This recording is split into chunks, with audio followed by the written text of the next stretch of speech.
The Bhagavad Gita is a veritable mosaic of eternal wisdom. It has not left unsolved a single problem pertaining to the conduct of human life, both in its spiritual and physical spheres. For the highest truth of philosophy, and also for a perfect light on the practical side of it, one has to go to this great work. The message of the entire Gita is to reveal the harmony and identity of the soul with God and God with nature.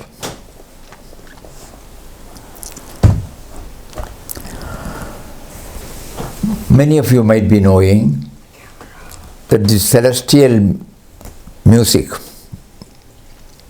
has about 700 shlokas spread in 18 chapters. It is not easy for any of us to remember all the 700 shlokas, much less to put it in daily life.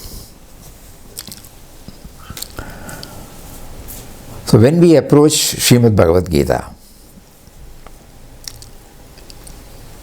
we try to link it with our practical life rather than the academic side of it or the intellectual side of it.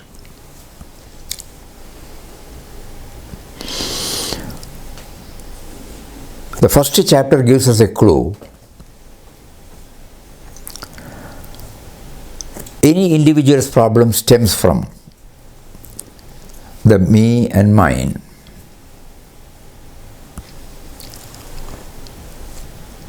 Even the very first shloka, Dhritarashtra asks Sanjaya,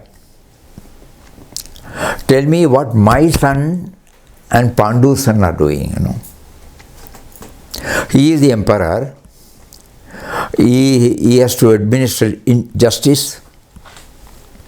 There is a dispute between two clans. He should have, in our language, he should have an impartial view. But when he asked this particular word, my son and Pandu's son. So the me and mine, probably some of you might know that even when Lord Krishna was mediating to avert the war, finally they even were prepared to settle down for 5 houses. Forget about the other thing. But even then, Duryodhana stuck. Nothing will be given to them. So had Dhritarashtra intervened and said, no, at least 5 you give, it would have been averted. But then we would not have got the Gita. So God arranged this setting in such a way that we need Srimad Bhagavad Gita for our daily life, and he starts with the entire problem stems from the me and mine. So what do we mean by me and mine? If we go back to our own life, we find our fixed notions, our rights and wrongs, our priorities, our preferences, our likes and dislikes, our cravings, our infatuations, our desires, our ambitions, all these put together form this me and mine. Behind every labeled problem, if we try to diagnose the real cause of it, it cannot but be the me and mine. So this is the first message Srimad Bhagavad Gita gives us. As many men, so many paths. So everybody can approach Bhagavad Gita, and in their own perspective they will be able to derive. They will be able to see what is there inside and derive the needed joy, needed answers. So our attempt is now, with that background, when we know that the me and mine is the problem of all our individual for family, professional, social problems. How do I circumvent it? How do I get over it? Here, beloved Papa Swami Ramdas says, we must go to the origin of our and the world life. Because this me and mine started only later, which fact we don't know. If we are to find an answer for the problems labeled by the me and mine, I start everything from that level only. I hardly think that there is another beyond that. Bhagavad Gita answers this beautifully.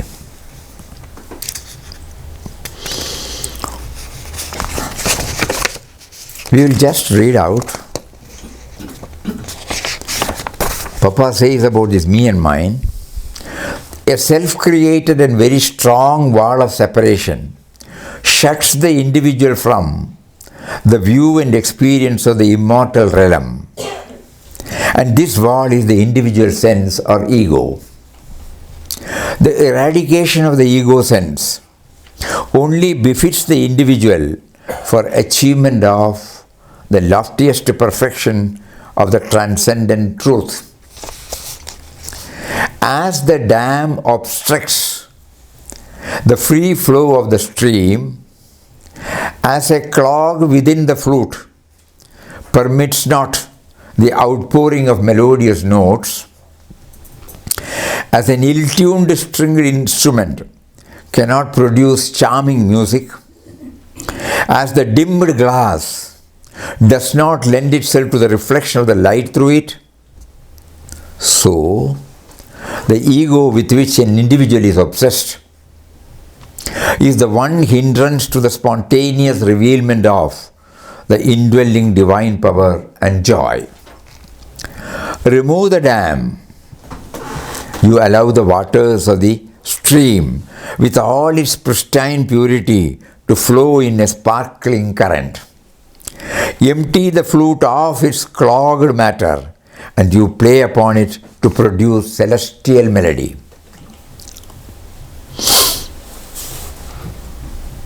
Clean the glass and you permit the light to pass through it with a glorious brilliance. Similarly, eliminate the ego sense from your life and that instant you liberate life to realize its oneness with the immortal truth, its oneness with the entire universe, its oneness with the infinite power, its oneness with the everlasting joy. So now it becomes clear that the individual sense of individuality is the main roadblock. So how do we go back? Beyond this me and mine.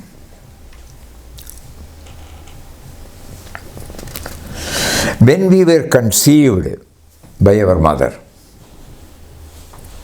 the present me, was not there. It was not consulted, as Nisargadatta Maharaj says. This attests the fact that the human birth was given to us. Think about it. The present me, now for this Samya Satta program, we have come, all of us have programmed. We start from our place, reach this place, we do a lot of planning, this me and mine. Was he there at the time of my mother conceiving me?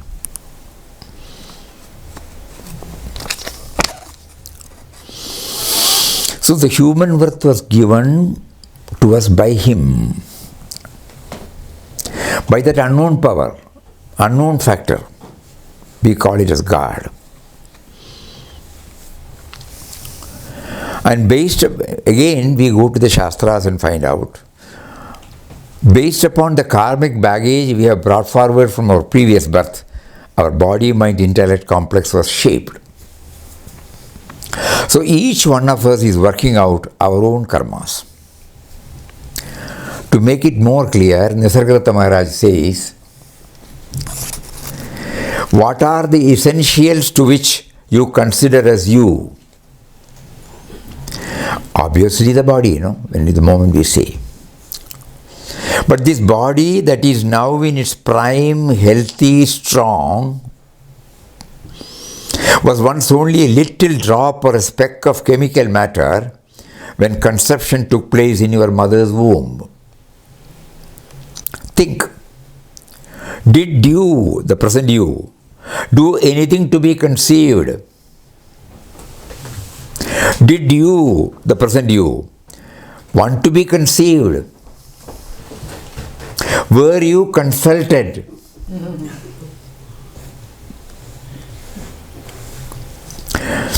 Further, what is it that was latent in the tiny speck of matter which was conceived that caused it to grow into a fully developed body with blood, flesh, marrow, bones, first in your mother's womb and thereafter in this world until it is now sitting before me discussing philosophy?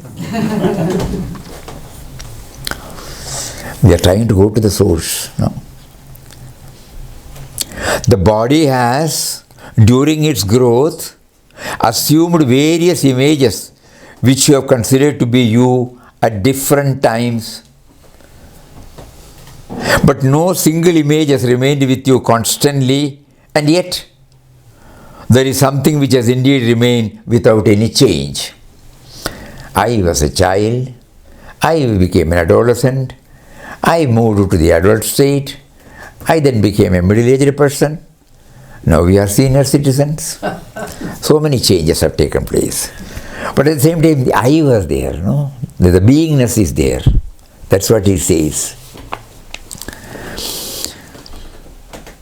Is that not your sense of being alive and present? The consciousness which gives sentience and energy to the psychosomatic apparatus known as the body. This consciousness is given various names: beingness, I amness, self, Atman, and also other names like Maya, God, etc., love, etc. The world exists for you only if this consciousness is there. And finally he sums it up. What you appear to be is the outer body. What you are is consciousness. One more saint has thrown a little more in a blunt way. Normally these things are not discussed.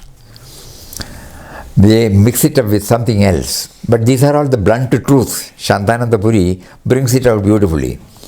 When the mother conceived me on the second or third day, I was only a gel, neither liquid nor solid, which slowly descended into the womb.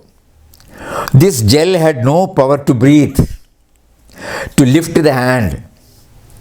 It was only a mass of flesh. It slowly descended into the womb and became big.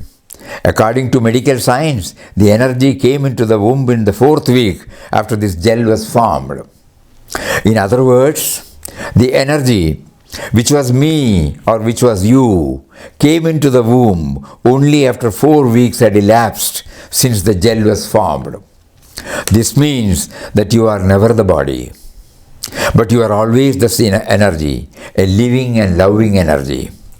Now that we know that we are not the body, the question remains as to where from the energy inside came. The source from which we are born is something infinite and immense.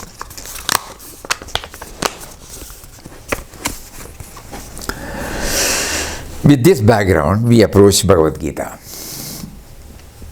There are about 7 or 8 slokas. Because we are not aware of that energy, that unknown power. Just like when we were students, especially in the mathematics, maths class, the teacher will give us a problem, and then when we are struggling in the algebra, he will say, put X for the answer. And finally we get the answer. So similarly here, we put the answer given by, the X is given by the Lord. When the intellect pleads the inability, normally, this we forgot to say. Normally we say, what is our origin? When we are searching for our origin, we feel our parents are our origin. No doubt. They are only instrumental cause. Why we say instrumental cause? They were also born to their parents. They were also born to your parents. So we are unable to know the first cause. That unknown cause. Puja Swami Chinmayanandaji used to say, uncaused cause. A coconut comes from a coconut tree. The coconut tree comes from a seed coconut. The seed coconut comes from a coconut tree. So it goes on like that. But without cause there cannot be effect. So there should be an uncaused cause. A seed coconut without a coconut. Our intellect cannot understand. I was born to my parents, they were born to their parents, they were born to their parents, and without parents we know there should be an instrumental cause, but still the puzzle is still there. So here, when the intellect pleads the inability to find the original cause, we are directed to go to the Shastras to get some guidance. In Srimad Bhagavad Gita, we have been told in a few sentences, Shlokas, that God is the eternal seed of all creations.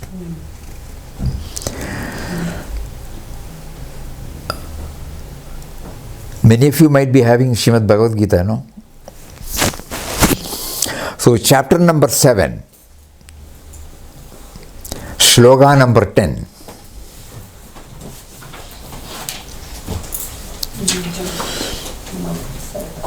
Bijam mam sarvabhutanam Viddhi partha sanatanam Buddhir buddhimatamasmi Tejas tejasvinamaham. O Arjuna, know that I am the eternal seed of all beings. I am the intellect of the intelligent and the splendor of the glorious. So I am the eternal seed. Chapter number 9, Shloka number 18. Little more amplification.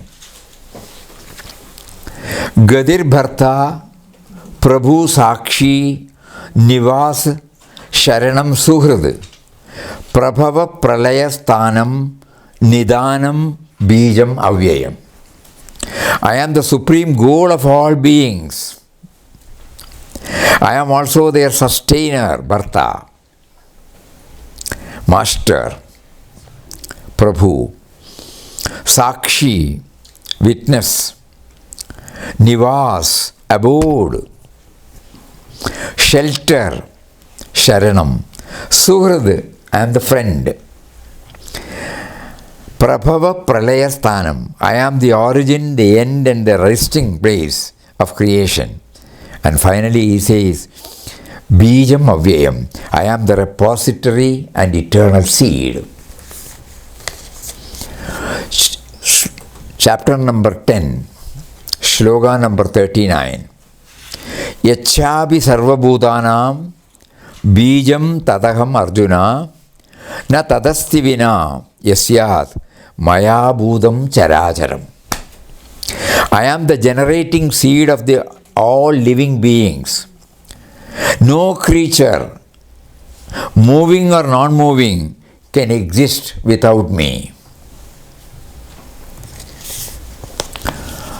We are just reading. Let us see which one gets aligned within us.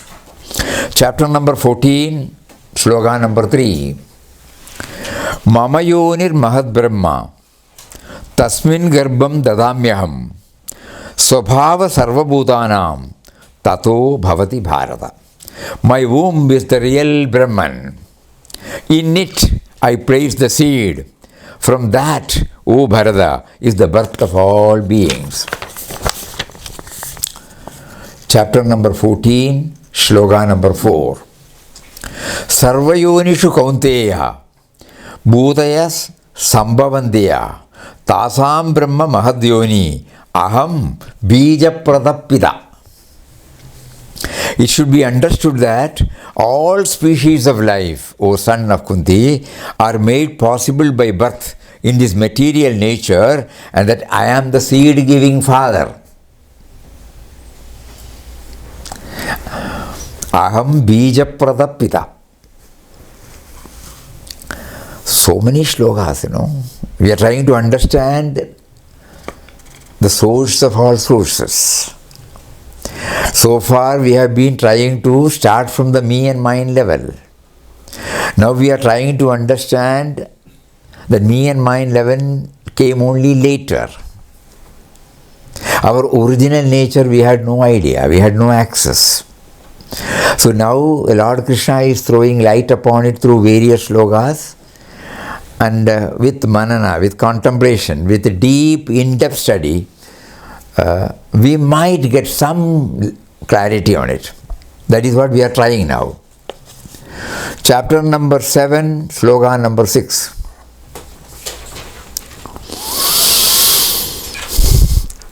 Etat yonini bhutani sarvani upadharya aham krishnasya jagataha prabhava pralayastata. Know that all living beings are manifested by these two energies of mine. I am the source of the entire creation, and into me it again dissolves. Chapter number 10, sloka number 8. Aham sarvasya prabhavo matta sarva pravartate idimatva bhajante mam Buddha bhava samanvita. I am the origin of all creation. Everything proceeds from me. The wise who know this perfectly worship me with great faith and devotion. Now, again he keeps on telling. From the slokas, above slokas, it becomes clear that our source is that unknown power, unknown factor God, and God alone. Beloved Papa refers to it as the subtle and mysterious power. He gave a name, Ram. So his Ram is the subtle and mysterious power. That is our origin.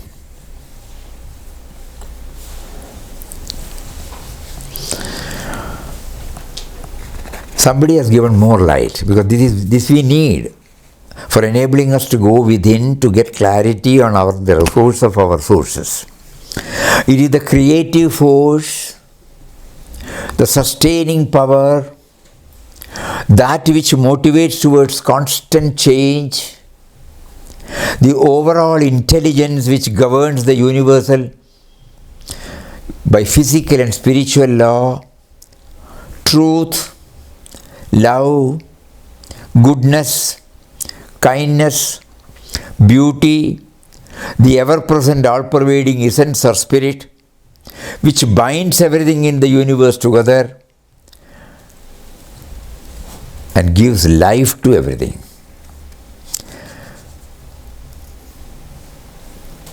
Papa used to say, life is the expression of Atman. Because we are trying to understand the source. The heart beats not because of us. The breathing goes on not because of us. When we eat, the digestion takes place not because of us. From head to foot, the blood circulates not because of us. The hair grows not because of us. The nail grows not because of us. Suddenly, all rest of the things we can arrogate. I am seeing, I am looking, all those things. But if these are not functioning, do we exist? So Bhagavad Gita says,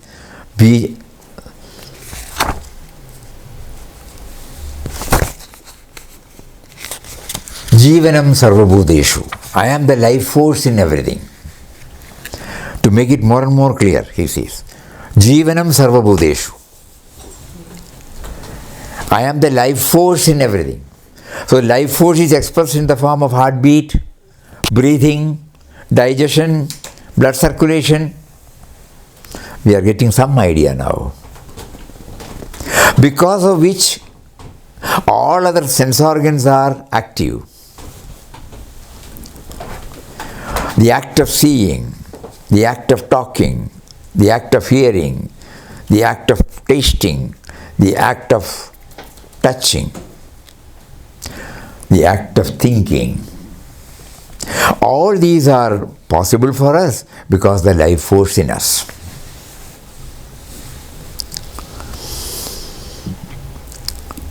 And it is not palpable. It cannot be shown, it cannot be objectified. In Upanishads, in Kenopanishad, he says that because of which the eyes see, but with the eyes you cannot see that, know that I am. So the power behind the seeing, the power behind the hearing, the power behind the tasting, smelling, touching, breathing, the power behind the thinking. That is my source. Rest of the things are appendages, later came. Suppose we approach Bhagavad Gita, this is the fundamental thing first. You can approach Bhagavad Gita in any manner. First our master said, go to your own and the world's. Origin of your own and the world. Otherwise I am fully under the influence of the me and mine. So first step is, there is something beyond the me and mine. Intellectually first you have to understand. Then lot of efforts have to be made to realize this. And then we know that the same power, if everybody starts going back to their source, they will also reach this stage. A question may come, if the source is one, why this multiplicity? Why this variety? Suddenly we look at, for example, our own. My mother delivered 9 children.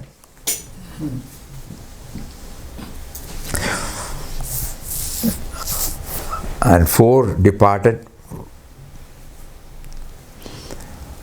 And 5 departed, 4 are there. 5. So the age difference between the elder brother and myself is 1.5 years. So we must have taken the same breast milk. We must have been living in the same ambience for 15 years until we finished our education.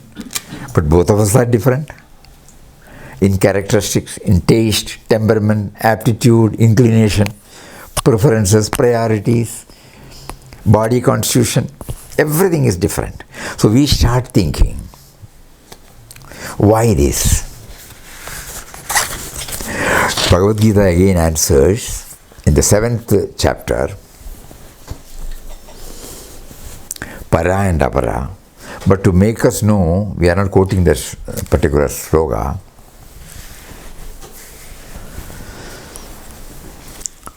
To get an answer again, Swami Chinmayanandaji, while delivering his talks on Atmabodh, Atmabodh is a Prakarana Grantha of Shankaracharya, where there he talks about 3 bodies: gross body, subtle body, causal body. In the gross body, this is one. He defines Panchendriya Mahabhudam Sambhavam Karma Sanchitam Shariram Sugadukhanam Bhoga Ayatana Muchate. This hutment of experience, this is the residence. This is given to us because of my karma sanchitam, my previous baggage, unfulfilled desires. We will read it out. The question turns to the cause for the variety and multiplicity of his creation. Take, for instance, a human being. The children of the same parents develop different characteristics in spite of the same upbringing, ambience, nurturing. This makes us wonder, therefore. We turn to our scriptures for answers, where it is explained that the cause for the multivarious expressions in creation is due to the karmic baggage. This indicates that our sense of individuality, consisting the body, mind, intellect, has been shaped according to our previous karmas, which include gunas born out of vasanas, unfulfilled desires, cravings and infatuations, our rights and wrongs, our likes and dislikes, our preferences and priorities, our preconceived notions, and the like. So Swami Chinmayanandaji says, this is very important. The enjoyment of pleasure and pain in its physical body is determined by our past karma.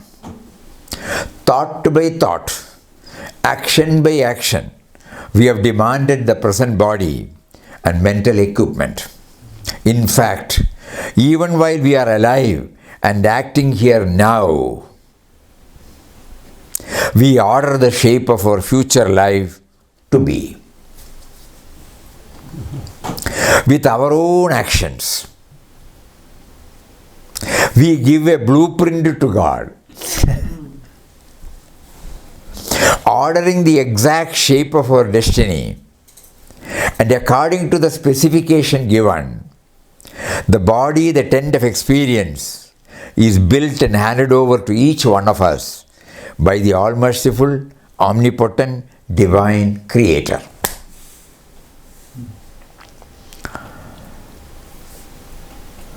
This requires a lot of inward journey,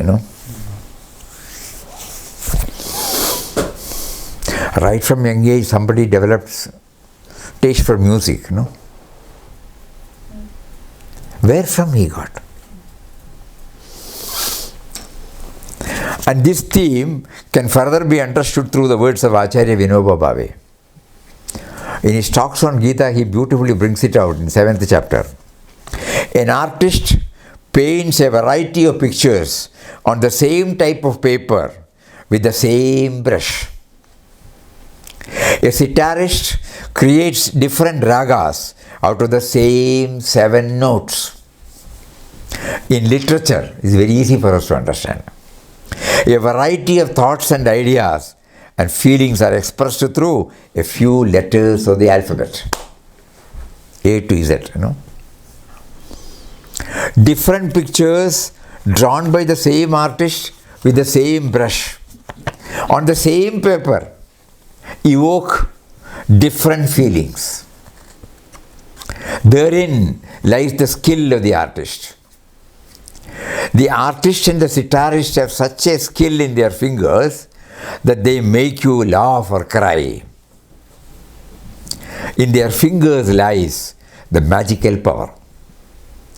The anger of the angry man, the love of the lover, the agony of the sufferer, the happiness of the happy one, the drowsiness of the idler, the activity of the industrious man, all these are manifestations of one and the same cosmic energy. These different emotions and urges, although they are often contrary to each other, spring from the same source. As the cosmic energy within is one and the same in all, the outer bodily cover of all is also the same in all. So when we go to Bhagavad Gita, the fundamental question of our sources, he gives some clues, makes us to go within. From the superficial reading, we may not get any idea.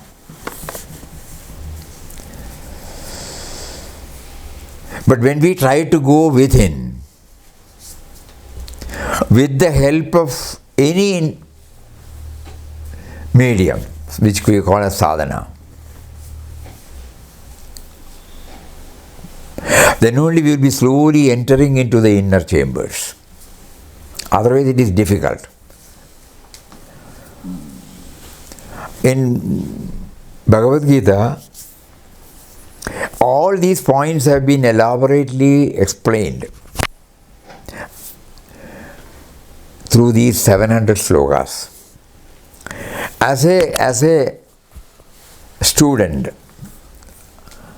when we approach our mother, Gita, in Marathi, she is addressed as I, Gita I. So when we approach our Gita mother, proportionate to the intensity or earnestness we have, she will direct us to the concerned chapters.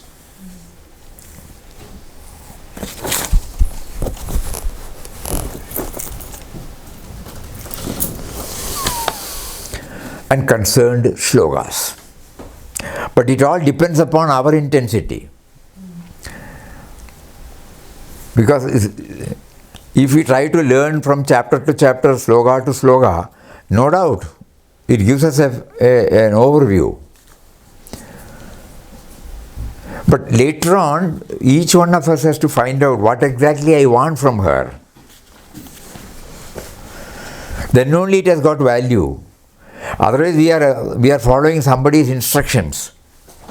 No, we don't want that. Sri Ma used to say, if you want to realize the truth, you should be able to accept everything as they are without choosing anything. Choiceless awareness, How do we get that? How do we get that? To accept everything as they are? Unless we go to the source. Because the me and mine will definitely separate everything. The moment the me and mine comes, labeling starts. And the labeling distances us from the original truth. Somebody, we don't remember the name, says that early morning you go for a walk. You see a tree. Tree is a label, no?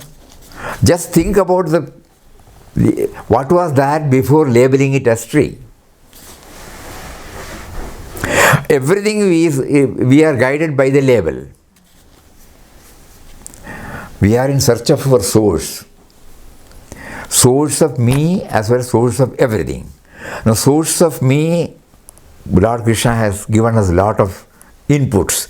Now it is up to us to take to the inward journey and find out. Now, lot of things are there. We start remembering the moment I came out of my mother's womb, I did not bring anything. From the seed level up to 9.5 months in my mother's womb, the power which was responsible for my seed also facilitated me to develop these 200 and odd organs, well set, well coordinated, each one not trespassing into another's territory. What the eyes do, what the ears do, what the tongue does not. There is a wonderful coordinated efforts. And when I came out of the mother's womb, I did not bring anything. I need air to breathe, I need earth to exist, I need space to move about, I need 98.4 degree temperature to keep me alive, I need sun, I need rains, metals, minerals, gases, trees, fruits, pulses. So, all these, the same power which gave me, it has provided in the form of Mother Nature. As I start growing, I need various creature comforts. Think about it. When there was no dress in the world, somebody was prompted to think about it. When there is no specs in the world, that power made somebody to think about it. When there is no brush, paste, soap, wash basin, commode, chair, electricity, building, he made somebody to think about it. When there is no language, otherwise how will we be able to talk? We did not bring the language. He made somebody to think about it. That is why in this sloka he said, Bijam mam sarvabhudanam viddhipata sanadanam buddhir buddhivatamasmi. That primordial intelligence, the first intelligence. Now, when we have a apple, for example, we had apple now. It was a fruit, in a tree, These are all labeled words. We should know that even before the labeling it was there. But the energy made somebody to think deeply into it, and the probing nature in him made him to declare that this is a fruit. Later on they would have put the label apple, and you and I are eating. Every creature comfort that we see now. When Papa wanted us to go to the origin of the world, everything in the world, this will help us to know. I had no role in it. The amplifier, when there was no amplifier, mic, when there was no laptop, when there was no tablet, anything and everything, there is an intelligence is required. That intelligence is a gift of him. That is why he said, Buddhir buddhivatamasmi. I am the intelligence of the intellect, or the intellect of the intelligence, whatever you call it. And we are the recipients. We are all enjoying, taking it as granted, everything, Today she said, evening I will prepare upma. When there was no upma in the world, somebody conceived it, When there was no bread in the world, somebody conceived it. And after trial and error and so many struggle, labor of love, ultimately it became a reality, and all of us are enjoying. Now, nobody said that it should be used only by him and his family. Everything was given to.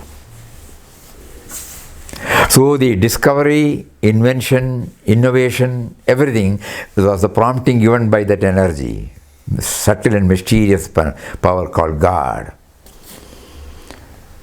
So he says in the 7th chapter, Para and Apara Prakriti. It's a vast subject. So we can only split it. We would suggest that with this approach, if we go to Bhagavad Gita, we think about it. How do I relate myself to Bhagavad Gita? So Bhagavad Gita on the source of all sources. Bhagavad Gita on, ultimately we all need, in our language we say peace of mind, peace of mind, peace of mind. So Bhagavad Gita and peace. Bhagavad Gita on values. Values knit us with the rest of the creation. Otherwise I isolate myself from the rest of the people. When I know that I am what I am because of the factors other than me, how can I think about diversing myself from the rest of the creation? So there comes values. Bhagavad Gita brings about more than 70 or 75 values. Why are we different? We have discussed. It is because of the gunas inherent in us, traits. That has been split beautifully as sattvic, rajasic and tamasic. Passive, aggressive and indolent. It has been beautiful. And then again, Sharanagati. When I know that I have the present me had no role in my origin, nor in any of the things which I am enjoying. Certain basic things I need, like air to breathe, we were listing. I did not bring. Whatever creature comforts, I did not bring it out. So this aspect, values. Gita and values. And I surrender to that power. When I know that I cannot do anything, I have not done anything, which I have been so far arrogating to myself, and then I know that it is all because of that power, that life force, that awareness, that love, that energy, then I become subservient. Slowly I try to become subservient to that power. That has been beautifully brought out in Srimad Bhagavad Gita. So Bhagavad Gita and surrender. Bhagavad Gita and like that we connect ourselves everything with Bhagavad Gita. Then try to find out the Shlokas. Because at the end of the 18th chapter, at the end, it started with delusion. No, Arjuna was confused because of his attachment towards his kith and kin. He said, I am not going to fight. He did not run away. He sat there. Arjuna, in the next 17 chapters, there were a lot of interactions with him. And finally, he got cleared and he says, I am clear of this delusion. So this is from stress to serenity, the life was full of stress for him, as depicted in chapter number 1. And at the end of the final one, he says, I am clear. Before that, one more thing. There is one word which you would have heard, that he is the friend, Not that he is the Lord. He is the Lord also, but he also said, Suhrit, I am the friend. That is why in the 18th chapter he said, I have given you all these ideas. You think over it and do what you like. Yathechasi tatha guru. He gives this democratic freedom to all of us. This is very important. It is not a dictum or a dogma imposed on us. No. These are all the things you go within yourself, and what you are prompted from within, you act.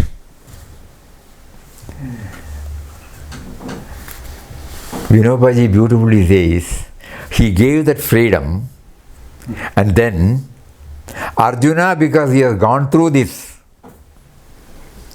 he gave back that freedom to him.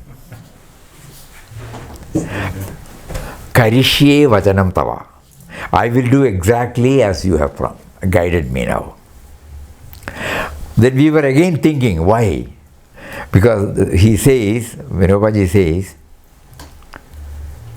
freedom is not necessary when you hand yourself over completely to him. Freedom is necessary only when the sense of individuality arrogates. When the sense of individuality fully realizes that it owes everything to him, there is no freedom required. So this is the cardinal message of Srimad Bhagavad Gita. When we look at it from that perspective, there could be so many. So this morning session we thought we would share about the fundamental aspect, which is my source and the source of all living beings. I have been so far thinking, one more thing, I start dealing with men and matters from this me and mine level. When we look at this level, you see so many things here, okay? But it is limited. Certain things may be in an orderly way, it may not be in an orderly way. When we go out and look at things, there may be some areas where it is nauseating, debris, so on. There's a beautiful garden, so many things are there. But when we go to the terrace, it gets widened. When you go to the mountain top and look, you will not see any negative things at all. When you look from the aircraft, everything is beautiful. God is teaching us. You have been so far dealing with men and matters from your me and mine level. Now try to raise yourself from that level. So that a stage will come when you will not see any so-called labeled negativity at all. You will only see the existence as such. So raising ourselves from the present level to the higher level, little more higher, little more higher, little more higher. That is the message we take it from Bhagavad Gita. How to raise ourselves from our present level. Because we have termed so many, labeled so many as problems, because from this level. And raising ourselves to a higher level means love, loving all. Somebody comes and vomits here, we will say he doesn't have any manners, he should have gone to the washroom, no? But suppose that person or suppose our own child, our own father, elderly person vomits, we will say don't worry about it, we will immediately clean it, no? When the love dimension comes, our equation is different. This is what Bhagavad Gita wants us to do. In the 12th chapter, he lists out who is my dearest devotee. Beautifully brings out this measure. How to raise ourselves from this present level to a higher level. So this is the message. First we should know the source of us, source of the entire world, creation. And to raise ourselves, because this me and mind will not go easily. It has been dominating. Even if we send him out this way, he will come through this way. It's a tremendous uphill task. Tremendous uphill task. So we have to devise various means by which we try. The one method is to raise ourselves from our present level to a higher level. With this perspective, when we approach, we will be able to find some clues, some direction, some hints, and we have to travel by ourselves. Because in one of the stanzas he will say, you are your own friend, you are your own enemy. If anything more to be shared on this, we will do it later. Now it is already, we are within the time? We're okay. 2 minutes more. Yeah, if you'd like. So any aspect. So I would request, the basic things have been given. If you feel like suggesting anything that can come from we will all make a trial. So that the Gita doesn't remain in the book. Gita doesn't remain in the shelf. Gita, we are slowly trying to allow the Gita to enter into us. So we should always try to connect with our daily dealings. Daily dealings. The family life, professional life and social life must have given us a lot of experiences. Papa used to say, the world we live in is a school in which observation and experience offer us immense possibilities for self-improvement. Nay, the world itself is Guru or God. This is what, raising ourselves. God makes us, when He gave us a life, He provided us everything. He also is seeing to us every moment of our life. He is watching us. Whether we take lessons from our life and the life of others. If we are constantly hammered this, that I am here to learn this so that I become His worthy creation. Because I have alienated unknowingly from Him. I start from me and mine. I get disconnected with Him. So in Ananda Ashram, Nama chanting is the mainstay.